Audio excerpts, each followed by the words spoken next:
there's a truly stunning consensus across the recent writings of the leading international relations specialists of our day that the chief goal of US-China relations now has to be to reduce the likelihood of conflict, and even of violent conflict, even of war between the two countries. This is an alarming consensus, but I think it is a realistic one that we have to take seriously. And therefore, it behooves us to ask new questions.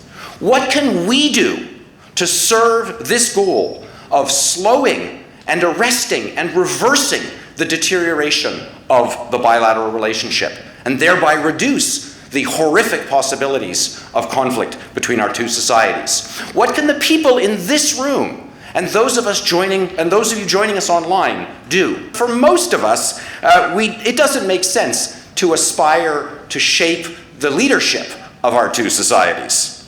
What we can do is work to influence the views of our two peoples. It's going to be hard work in ways that perhaps it was not 20 years ago and 30 years ago at the time of the establishment of the Forum.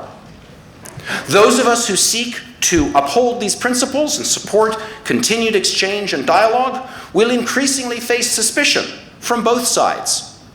We will be accused by people in the other country of having ulterior motives. We will be accused by people in our own society of sacrificing national interests for personal gain. In these new and extraordinary times, what it means to make a contribution to the bilateral relationship has to change.